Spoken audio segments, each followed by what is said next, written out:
Bonne nouvelle, à l'avenue des Combattants à Genneval, la boucherie Collet, située au numéro 172 et fermée depuis 2003, rouvre ses portes. Un vrai bonheur pour Jérôme Collet, 92 ans, toujours bon pied, bon oeil. Ben, ça m'a fait plaisir, vraiment plaisir. Voir le monde, j'étais habitué, alors tout d'un coup, je ne voyais plus rien. Et aujourd'hui, je me suis senti vraiment fantastique. Tout heureux de refaire les gestes d'autrefois, Jérôme Collet reprend possession des lieux. C'est comme s'il n'avait jamais quitté la boucherie. Normal quand on sait qu'il est vraiment tombé dedans tout petit. Je suis venu au monde ici, alors ma mère me mettait dans le comptoir, dans un bac, pendant qu'elle servait, parce qu'elle n'avait pas le temps de s'occuper de moi. Il y avait déjà beaucoup de monde à ce temps-là. Ils étaient vraiment dans le magasin.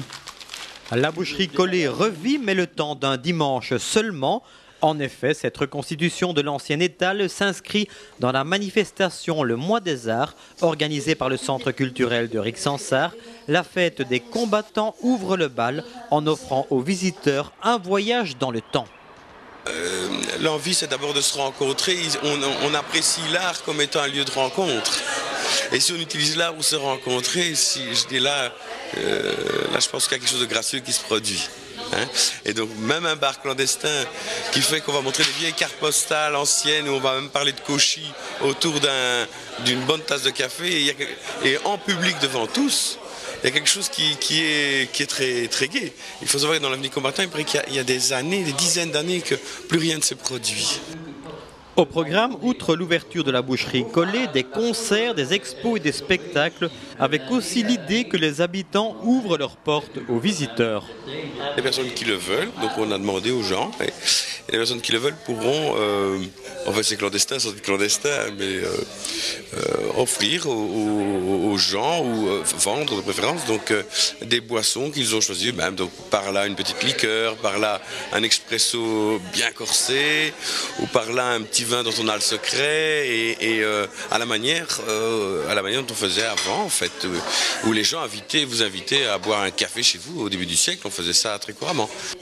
L'ambiance risque donc d'être au beau fixe dimanche matin dès l'aube pour participer à la brocante. Infatigable parleur, lui, Jérôme Collet, n'attend qu'une seule chose, que les clients d'un jour reviennent dans sa boucherie comme à la belle époque. Tous les jours à midi, ils venaient chercher des charcuteries pour manger. Et on faisait file à midi, tous les jours. Et il y avait 2300 des ouvriers. Et ils venaient toujours ici parce que c'était la maison du boudin, de la charcuterie, il est pâté, il était pressé. Les gens de l'avenue et des environs, ils regrettent que la boucherie soit fermée. Vous avez encore des demandes même. On appelait mon père le pitch cabu. Tous les enfants, quand ils revenaient de l'école, ils venaient ouvrir la porte pour avoir un morceau de boudin chaud. Parce qu'on en faisait tous les jours, avec les ouvriers. Entre 70 et 80.